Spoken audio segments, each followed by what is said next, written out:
Horror Coast to Coast is a movie review podcast featuring strong language, horror film spoilers, and discussions of violence, gore, and disturbing subject matter. Listener discretion is advised.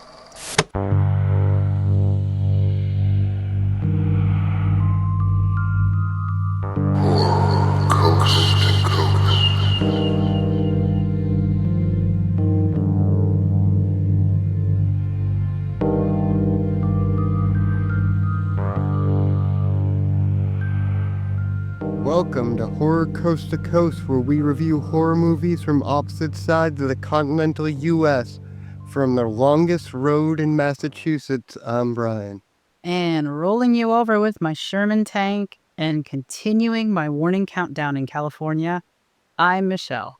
This week we're talking about The Long Walk from 2025, directed by Francis Lawrence, written by J.T. Molnar, and based on a story by Stephen King. The Long Walk. Okay, so teens must participate in a grueling high-stake contest where they must continuously walk or be shot by a member of their military escort. Okay, so the film opens with Judy Greer driving her son, Ray Garrity, to the beginning of this contest. I guess you know going in what this is about. This is pretty well advertised. Yep. So she's pretty much begging him to change his mind, even though he says the day to change your mind was like 2 days ago. Right. And the summary says teens are participating, but we find out like very briefly that they're at least supposed to be 18. So my understanding is that they were at least all like above 18, so early 20s maybe. But, you know, I guess there's not a huge difference between teenagers and well, I mean, late teens and early 20s, pretty much not a huge difference there. But you kind of don't know right away why he is doing this. You get a tiny conversation between them where the mom says something like, if your dad were here, and the kid snaps at her and says, well, he's not. And so immediately you know, okay, so it's just her and her son. Again, why is he doing this if it's just him and his mom? So you don't know any of that going into this. Yep. So we're introduced to every other character in this movie, like immediately. So we've got Mark Hamill as the major. What did you think of his performance in this? I thought it was Mark Hamill immediately, but then I was like, this can't possibly be Mark Hamill. He is giving me a little M. Bison.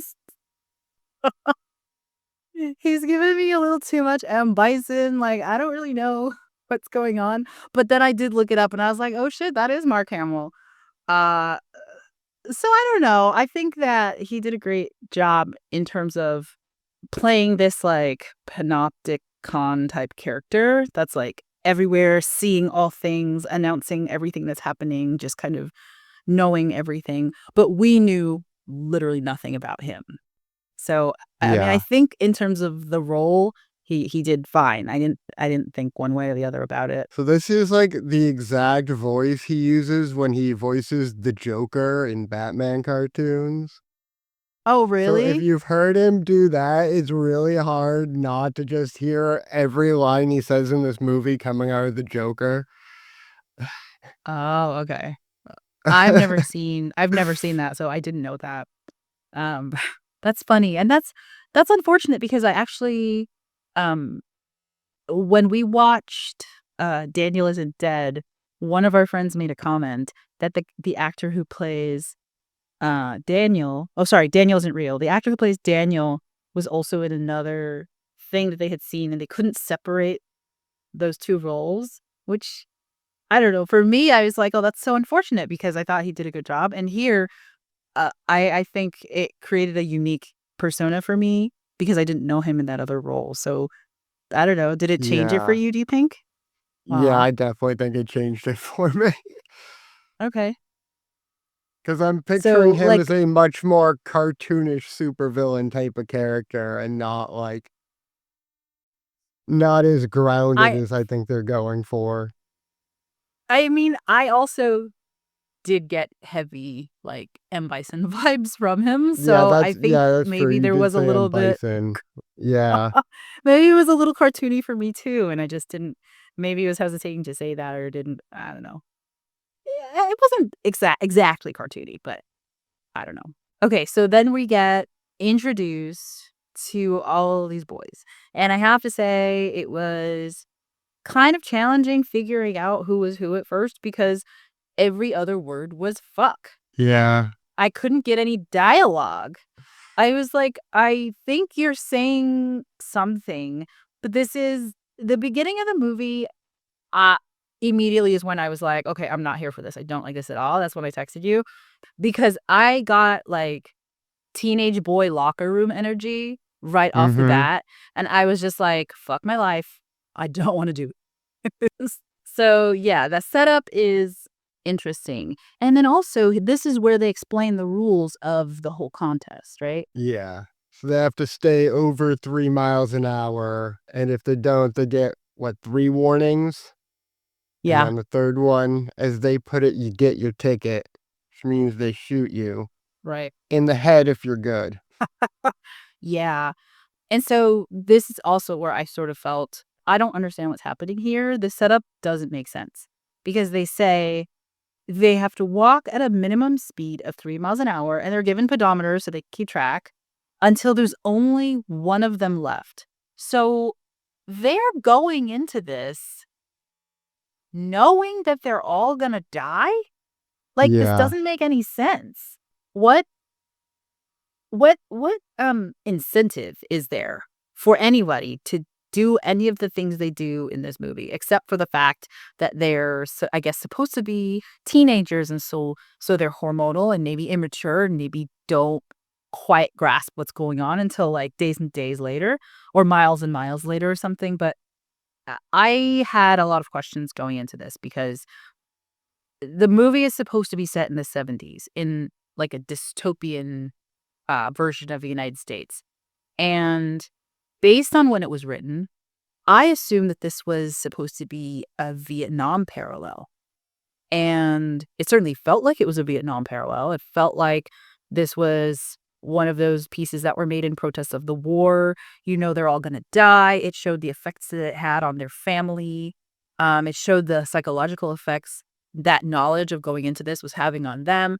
So I think I had a lot of questions because the difference between being drafted for the war and being, and I assume that's the reason there's no women in this, right? Because this is the Vietnam parallel. The women weren't subjected to the draft at that time. And so I'm just thinking, like, what, how does this work when they're not supposed to be a unit? They're supposed to be individuals. Right? The thing that I think keeps people, and I can't speak for this, I was not a member of the military, and I obviously wasn't in Vietnam War, but I can imagine that the thing that keeps people grounded is knowing that they're a cohesive unit, and they're a group, and they stick together, and they watch other's backs, and all of that happened here, and I just don't get how. Yeah. But you can go ahead and Well, and it is basically the same premise as The Hunger Games, right? Which this guy also directed. And I mean, in that oh, one, it's like okay. a it's a lottery, right? It is a And then people lottery. volunteer. And in this one, everyone's just like propagandized to think like, oh, you have to. Like, you'd be a piece of shit not to sign up for the walk. So, no, my understanding when it comes to the Hunger Games is that they don't volunteer. They conscript 2 people from each district, and in the end, I forget exactly who it is, but they take someone from District 13 or whatever, where Katniss is from, they take someone, and Hunger Games fans are gonna, like, jump on me if they listen to this, but whatever. They take someone that I think either is someone that she cares about or someone who really can't perform, and so she volunteers to go in their place, and that's, like, a big deal because no one's done that before. Oh, okay. So no one's ever But tried to volunteer in the Hunger Games before Katniss? right, yes. That's my understanding, Oh, that her okay. volunteering is a big deal because no one's done that. That's kinda crazy because you'd think if this was, like, the way your district gets food, you'd have people basically being pressured to volunteer all the time, like, "Hey, big, strong Right. 19-year-old, like, football star, why don't you volunteer because this 14-year-old ain't cutting it?" So I think that that's exactly how it is. I think that the lottery is pulled from the pool of, like, teenagers. So the majority of the time, you do get the older teens, and I wanna say it was, like, a little girl. I think it's her sister. I think it's her little sister, Yeah, it and the is. little sister's, like, I 12 or remember that something, much. Yeah. and she's pulled in the lottery, and Katniss volunteers in her place. Yeah, but what I'm saying is, why wouldn't all the districts be like, "Hey, we got a 12-year-old girl on the drawing this year. Why don't we pressure one of the, like, 18-year-old athlete males to do it instead so we actually have a chance?" You'd Yeah, I think don't that know would if happen, they like, every year. I don't know. So I don't know if they had a choice, and from my memory of the book, the movies, because I never read the book. I did have someone explain it to me in very, very, vivid detail at one point. The districts, like, 1 and 2 and whatever, ran the show, and so they basically were like, "We don't care, we're just pulling from this pool of people, and everybody in your district is eligible to be drawn if they are this age." So, anyway, now that you say this person also directed The Hunger Games, it makes a lot of sense to me because it also gave me Hunger Games vibes, and I don't know if that was Yeah. what Stephen King meant to go for, but I don't know. Let's see how this Well, unfolds. this would be, like, the first, right? When did the Battle Royale novel come out? Do you know? No, but I think it's well before The Hunger Games. Yeah, I mean, the movie was before the Hunger Games books. But I'm just wondering because this is, like, the '70s, right? The Long Walk? Yeah, this takes place in the '70s, and also the, book was written in the '70s. The story was written in the Yeah. '70s too. So, yeah, Battle Royale was released in 2000. Okay. The novel was released in 1999. So it's kind of the first of the, last teen standing genre then, seemingly. Yeah, yes, in terms of when it was written, absolutely. I think it's interesting that it is a relatively unknown story, and apparently it's his first story, which I Oh, was didn't know it? that. Apparently, it was his first story. Ah, alright. So the main one that becomes Garrity's BFF is, Pete McVries, and then there's also, Stubbins, who's like a, 6'4" athletic blonde, like, army type. In a Newsies cap. Oh, yeah, and Newsie's cat. There's Harkness, he's the kid who wants to write a book about the long walk for some reason, if he actually manages to survive. And then there's, like, this kid who definitely does not look 18 years old. What was his name? Hank Olsen or the other kid? No, the other kid. Oh, Rank. No, I forget. no, not Rank. Curly. He's the Curly, yeah. I'm pretty sure the little kid's name is Curly. Yeah, so there's this kid Curly, and they're like, "No way in hell he's 18." And I looked it up, and this actor didn't turn 18 until after they stopped filming. Oh So, my like, gosh, that's so funny. the character is supposedly 18. Like, I don't know. Right. They accuse him of faking it, but we don't see any evidence of that. Right. And then, yeah, there's Hank Olsen, who's like the wisecracking loudmouth. And then there's Barkovic, who's like the crazy, awkward kid with really bad anxiety. And those are like the main kids. But then there's also Art. Oh, yeah, Art. Um, and then there's someone Oh, else. oh, and I can't remember Collie, who. the like Collie. Okay. rebellious, angsty guy. Right. And the thing I didn't know until I looked it up is that each of these kids is supposed to be a representative of their state. So Yeah. the walk takes place in Garrity's home state of Maine. And Yeah. Garrity is from Maine, and then every other person that meets is from a different state. Yep. Alright, so, then they get walking, and, also at this point, the major calls Stebbins his son. He's like, "Good luck, son," and then later, it's supposed to be, like, kind of a reveal for some reason. I didn't catch that at all. You didn't? 'Cause I caught that when I watched it, and I was like, "Okay, I'm supposed to be surprised that he's his son when he literally says, 'Good luck, son,' I when they thought that was just send something him he off." said. I totally was like, "Oh, okay, so that's his son." Wow. Okay. And they all get, little or, like, actually quite big dog tags with their number on it because they all have a number, Right. and they get Yeah. walking, and then the kid, Curly, who looks barely 18 or doesn't really look 18 at all, but he gets a Charlie horse immediately, pretty much, Right. and then Ray's trying to, like, get him to keep walking, and I don't know if I've ever had a Charlie horse. Is a Charlie horse just a leg cramp? Is that the same thing? I It's don't like know. I don't know if I've ever had a Charlie horse, I have to say. I've had, like, uh, a stitch in my side, but I've never had a leg yeah. cramp that prevented me from being able to walk. Yeah, I mean, I've had, like, a cramp in my thigh, but it wouldn't stop me from walking if I had a gun to my head. Exactly. So, yeah, I mean, there's a little bit of this that I thought we had to sort of just pretend that we get the motivation.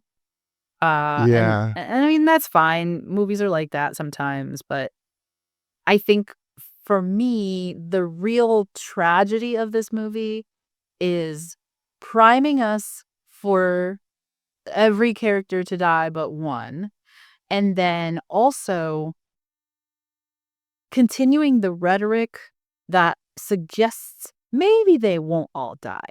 Because there's the times where Mark Hamill's character, the Major, would say things like, "You're all an inspiration to us, and for some of you, this will be the last thing you ever do," and things like that. And I'm like, if all of them are supposed to die except for one, and if this is a survival challenge, it doesn't make any sense. For all of them, this will be the last time, except for one.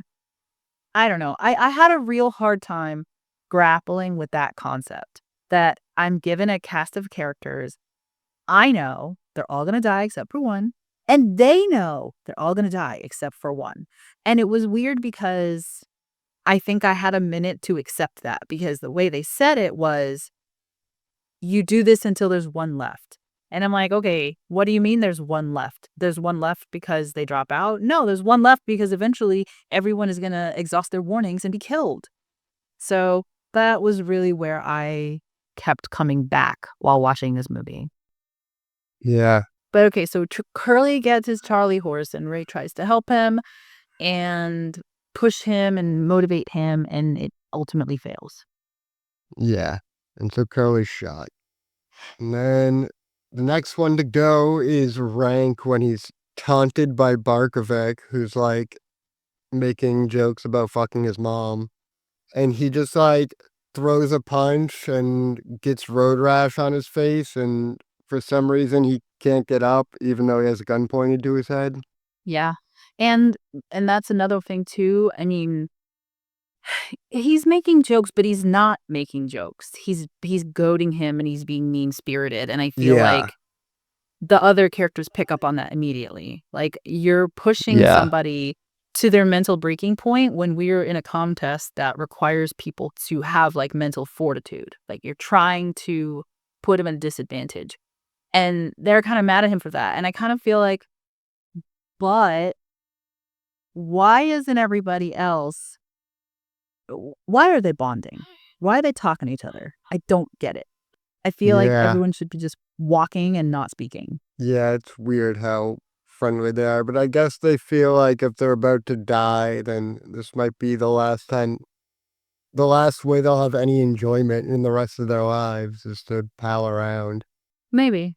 But yeah, so Barkovich becomes the the black sheep immediately for doing this. Yeah. He's the pariah. They're all calling him killer. And he's like, "Don't call Right. me killer." And he's And like he's really taking that to self-harming. heart. Yeah. He's very mentally unwell. He's like pounding his head and like just like self-harming whenever someone calls him killer. Right. I mean, he's the character who wants to insist that he's fine, but then is clearly triggered when people call him or suggest that he's responsible for Rank's death. It's obviously getting to him. Yeah. And then that kid Harkness has been like interviewing everyone for his future book. And then he lets them know that up ahead something foul's going on. This guy's got the shits. He's got the shits so Mm, bad that he's just like shitting and like he pulls his pants up a little bit and walks forward a little bit and pulls it back down and he keeps getting warnings and then they shoot him. right. So yeah, death by taking a shit. Yeah. And it all keeps on it just keeps on going with each character getting killed. Some that we haven't met, eventually the ones that we have come to know some of their backstories, and it continues to go. Yeah, and we kill off like at least 60% of the red shirts at like the next scene where they go up a really big hill and they're like, "Oh yeah, this kills off half the walkers like every year." Right. And Garrity's like slipping into unconsciousness and dreaming about his mom, but McVreeze wakes him up. And meanwhile, everyone else is getting gunned down because they used up all their warnings on this hill. Right. And the one thing I think I may have missed, but I was pretty sure I didn't hear them say explicitly, their warnings get reset at a certain time. Yeah, I think it might be like if you walk 3 miles, you reset a warning or something. Okay.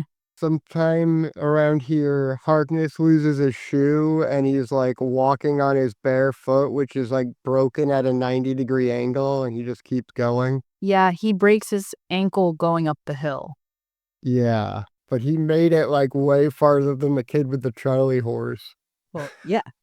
And I have to also say the kid with the Charlie horse, he had the disadvantage of not quite grasping the reality of the situation yet. Not only was he apparently the Yeah, youngest, no one had been killed at that point. And so Harkness has the advantage of knowing this is fucking real and they're going to shoot me and so I better keep going. And I've seen them do it. So now it is something that he's internalized and can be motivated by it, you know? Like knowing someone is going to shoot you is not quite the same as seeing someone shoot another person and saying you're next. yeah. Anyway, Harkness gets shot, and at this point, Garrity tells McFreeze what he's been trying to tell him this whole time, I guess, which is that his dad was killed because he had banned materials that he used to show Ray. These are like Right. Nietzsche and Mark Twain and Camus and like music, and it's all banned, punishable Yeah. by death if you don't It's very pledge your loyalty to the death squads. yeah, it's very Fahrenheit 451 where Yeah, all but reading is banned, but the consequences are different. And I think that what is interesting here is that the major gives him a choice. His choice is yeah, to pledge allegiance or be killed, and he chooses to be killed. And he says that right before he dies, don't abandon who you are or something like that. Um, but there's lots to be said about that decision in that moment. Um, we don't know how old Ray was when this happened either. We can see him and he's maybe not that much younger, but we don't actually know how long ago it was and how old he was. yeah. And he also he tells McFreeze that when he wins, he wants to wish for a rifle so he can shoot the major. Right. Which he frames as both to avenge his father's death, but also to change the way everything is, to change things for the future generation. And Pete also tells him that his wish is that there could be two winners at the end, which I thought Yeah, was really interesting because Do we ever get an idea of how long this contest has been going on? I mean, it feels like it's been going on for a significant amount of time if everybody has been writing in and trying to be a part of it.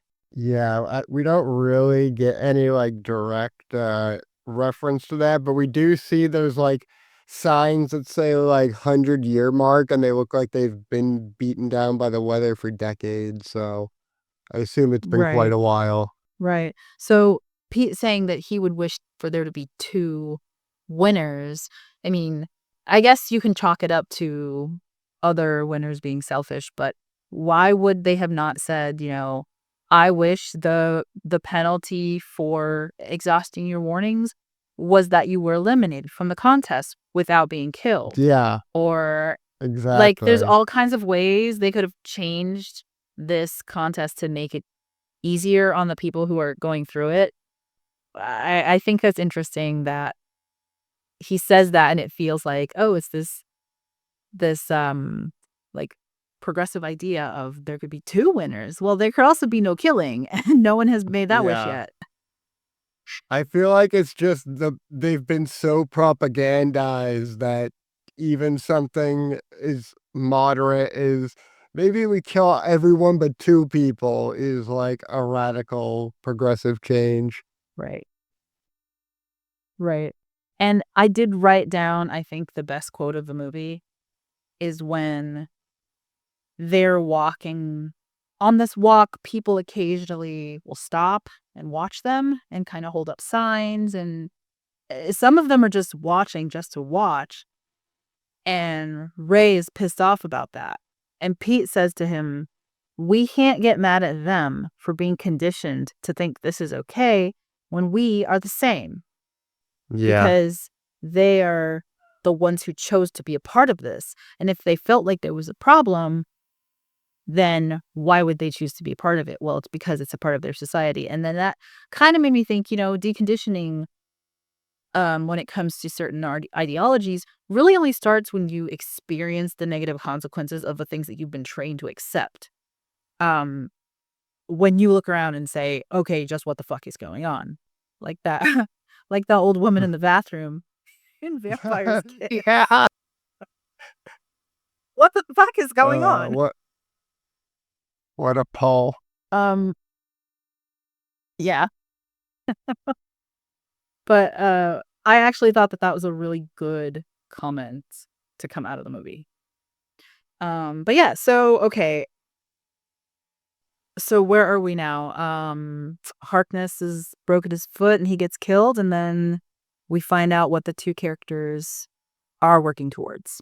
Yeah. And then at this point, Hank, who's been like I don't know what's been wrong with him. He's like been like holding his stomach and hunched over for the past like 30 miles. I don't think we ever really find out what ailment he really had. But he like Yeah, walks backward and like grabs the gun from one of them and gets shot in the process. And then they just let him bleed out to make a example out of him.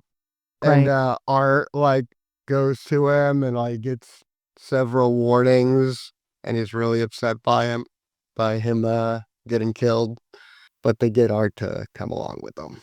And then, after that, Collie also steals gun, and he kills one of them, and then he also gets shot, and they're gonna let him bleed out, but he shoots himself first. Okay, so then at this point, there's basically a handful of them left, right? It's just Yeah, it's just like Art, Stebbins, Ray, and Pete, I think. And then okay. Art has a brain hemorrhage. Well, he chooses to stop. I mean, I assume he wouldn't have been able to go on for much longer because breathing internally is a pretty Yeah, serious condition. But he says his goodbyes and he tells them that he appreciates them, thanks for being friends, etc. But he does choose when yeah, to stop, and he tells them, don't look behind when it happens. And that is like that's when you kind of start to feel, "Ah, crap. Now I have to experience the key characters that in any other situation would have plot armor. Now I have to experience the key characters starting to be killed as well." yeah. So Stebbins says that he's the rabbit, which is like alluding to dog racing, I guess, where they use that mechanical rabbit to keep the pace of the greyhounds. And he Right. also reveals that he's the major's son if you didn't take it literally when the major said, "Good luck, son." But he also reveals that he's his bastard and what he really wants is to come home to daddy. Yeah. So he's been kind of a dick this whole walk, and I guess the reason is that he's got daddy issues. But he's also come down with like a cold for the first time in his life apparently, basically. Says he never gets Yeah. sick, but now he's like dying. Oh yeah, we missed at some point Barkovic, like he they pledged to help Hank had a wife, and they all said like if we win, we're gonna make sure his wife's taken care of. And Barkovic before he died wanted to like get in with this crowd because he felt so isolated being a killer, and then he gets Garrity to agree, and he like stabs himself in the throat. Right. I wasn't quite sure what to make of that because I thought, well, he wants to feel like he's a part of the group, even though he does feel like there's no point. I guess, is this his like redemption arc where he thinks I'm going to sacrifice myself so that these guys can keep going? Because it didn't feel very strongly about that, but that's the only explanation I could get for this. Obviously his mental state had kind of frayed to this point, but before he does it, he makes sure that they don't think badly of him. Yeah. Yeah, I think it's just the redemption arc in his own mind where he's like, uh, this is, I've got to do something, and this is all I can do. Okay. Like, I want to help these guys because they've accepted me and I don't feel like I deserve it. Yeah. Okay. Yeah. So now we're at Stebbins and he's decided that he is too sick to go on. And he's revealed why he's joined this contest to begin with. And then he also decides that he's going to stop. Okay. So now we have Pete and Ray as our last two walkers. Yep. And they have sort of been talking about how they're going to get to the end together. And they talked about, well, maybe we just synchronize and we stop at the same time. Or maybe, you know, we don't say the thing that the other's thinking, that one of us wants to sacrifice ourselves for the other. Um, and at this point in the movie, that's probably when I think for me I was the most interested because the stakes were the highest, because these were our two protagonists that we really wanted to see survive. They both had good motivation. Pete also talks about what kind of pushed him to this contest where he had basically not didn't have a family, had been abused Yep. as a kid, had gone through everything, that you could think of, had been in fights, had been arrested, all kinds of stuff, and then he gets viciously attacked by somebody that he picked a fight with, and ends up in the hospital when the person, attacks him with a hunter's knife. And Yep. that sort of is the turning point in his life, and then he decides that he's gonna do something because at the end, he wants to use that wish to do something good.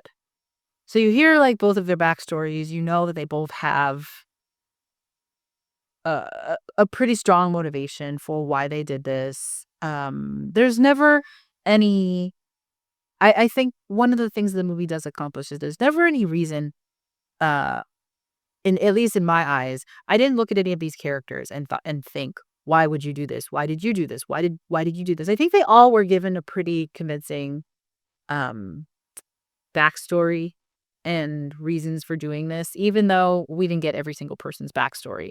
Just the idea that, generally speaking, everyone in the country lives in some state of poverty, and the winner of this contest is promised wealth and then Mhm. a wish, which is vague, but anyhow, I'm delaying the inevitable. The two of them are approaching the finish line. Yeah. And so Pete falls behind and he's like gonna sacrifice himself. But Ray convinces him, no, no, just go on. And he's like, all right, you convinced me. And he's walking on, and Ray has stopped and been shot. Yeah. And I had a huge problem with that, but I'll get to that later on. All right. And of course, he gets his wish and he takes Ray's wish of the carbine and shoots the major and just walks off. Apparently, there's no consequences, and you're just allowed to do that. The end. Right. The end. Um, yeah. So my first after the movie ended, my very first thought was, what a horrible directing decision it was, the way this movie ended. And here's why. When they approach the finish line, for some reason there's a crowd of people because I guess they all have an idea of when it's going to be the end. Or maybe they gather there when they realize there's only two of them left. So Yeah. there's a crowd of people. It's pouring rain, but there are fireworks going off. There's God Bless America music playing in the background. And all of that is going on while Pete is talking to the major about what he wants. And then he holds the weapon up and he kills him.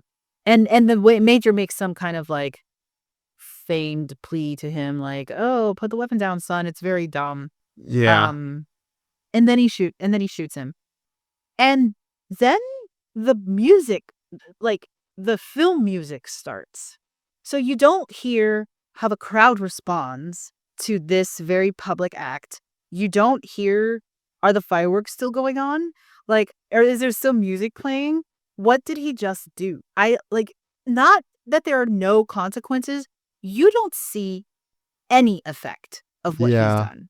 He's just turning around and walking into the rain. And I don't particularly love that idea because I feel very strongly that a little bit of context was necessary here. I don't know. Maybe there's something else that's supposed to be said that I was just not catching. Nah, I thought this ending sucked.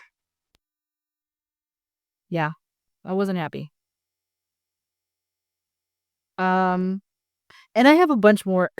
I have a lot more thoughts about this in general that I, uh, I don't know. We can go over. What did you think about the rules? The rules of Um, the walk. they were okay.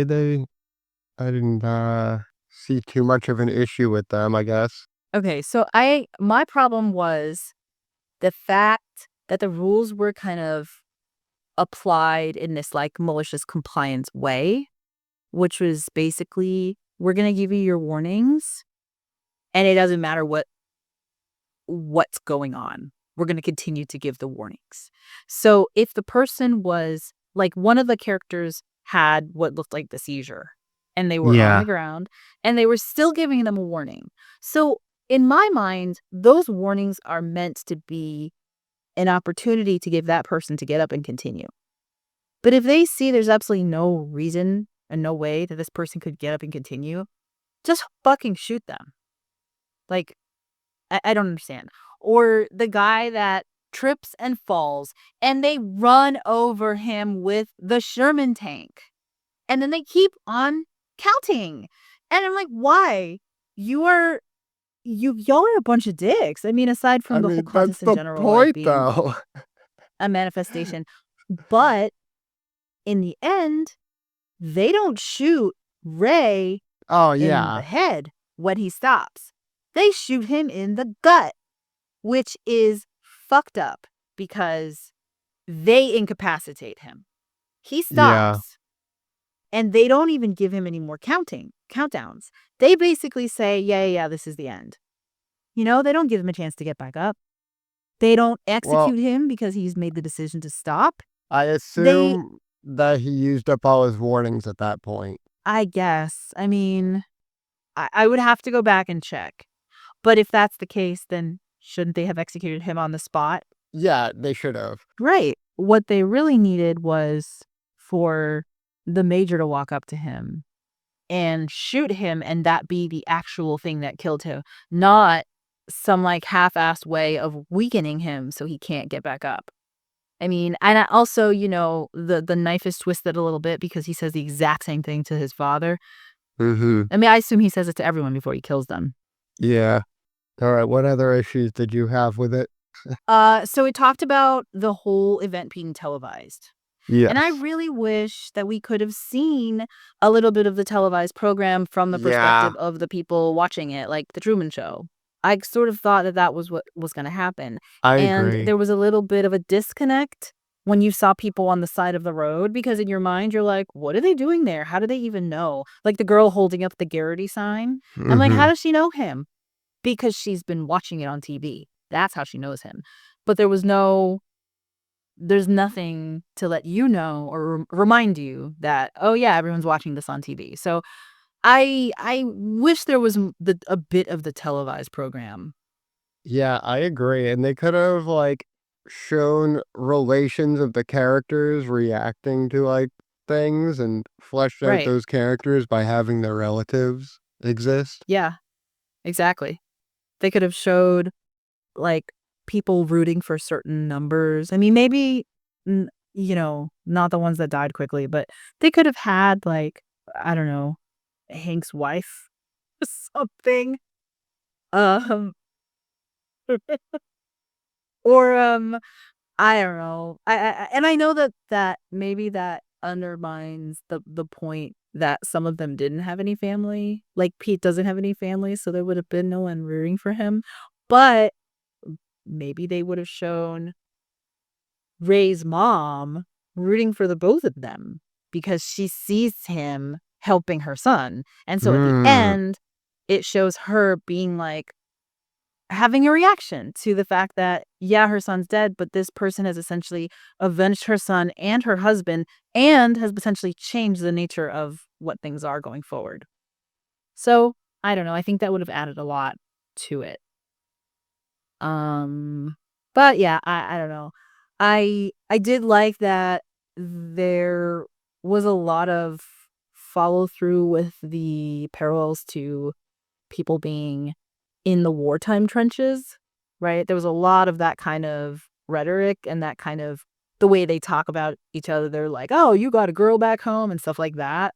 yeah. Um, and I thought that that was a really a good way to kind of parallel to I think what the original story was supposed to be pointing at. Um, but yeah, I don't know. I still think this doesn't make any sense, but Yeah, I mean, it doesn't. None of these last team standing stories do make any sense, though. yeah. What did you think about the fact that on day 200, someone turns on music? Oh, yeah. And I was I was wondering, like, like, "You they're could have not had gonna get music this shot whole for that? time." Yeah. Yeah, I thought they were gonna get shot or something, but it's like, no, you coulda had music this whole That's time, allowed. Yeah, just not banned artists, whichever ones are banned, those are a death sentence. yeah, I wish they did more of, like, the whole banned media dystopia angle, because you get, like, that one scene, and that's, like, a huge aspect of this world, you would right. think. Yeah. I wish we had a little bit more. We only had Ray kind of listing off some classical pieces, Yeah. philosophers and things like that. I kinda wish we had known a little bit more about the backstory of the dystopian society. Yeah. I mean, I think things like that are just as interesting, if not more so, than the stories that are taking place within those kinds of societies. So, yeah, so this was clearly an isolated story in this world, and I wish we had known more about the world. Yeah. Okay, so you have any other thoughts? Uh, no. I thought I mean, it was a decent Stephen King adaptation. It was some good Yeah. performances, especially, David Johnson, who played Pete McVries. Thought he was Yeah, really good. I really liked him. And, Ray Garrity was Cooper Hoffman, also pretty good. Their Mm, relationship yeah, really carried this movie. yeah. Yeah, I did really liked that pairing. Um, and honestly as annoyed as I was by some of the energy of the movie, I teared up at some points. Like, there were definitely some touching moments, and, overall, I could still say I still don't see the point of what's happening, but to see the characters kind of pull something good out of it was, that gave me the feels a little bit. Yeah. Okay, so are we ready to rate? Yeah, I'm gonna give it a 3. Um, I am torn because I think the second half of the movie is a 3, but I think the first half of the movie for me is a 2. So maybe I would land on 2.5, but that still feels kind of like not good enough for the ending being so good. But then I hated the actual ending. Yeah. So I think I'm gonna go with 2.5 and not be sad about it. Okay. Okay. So what do we have next week? Next week is our first guest discussion, Yeah. We're right? doing The Faculty from 1998, directed by Robert Rodriguez. Right. And our guest will be our very good friend. I can't wait to hear what he has to say about this movie. All right, can't wait. Yeah. All right. Until next time. Until next time. Horror Coast to Coast is a movie review podcast featuring strong language, horror film spoilers, and discussions of violence, gore, and disturbing subject matter. Listener discretion is advised. This podcast is licensed under a Creative Commons Attribution Non-Commercial Share-alike 4.0 International License. For additional information and other media content, visit theferalthread.com. Thanks for listening. Until next week.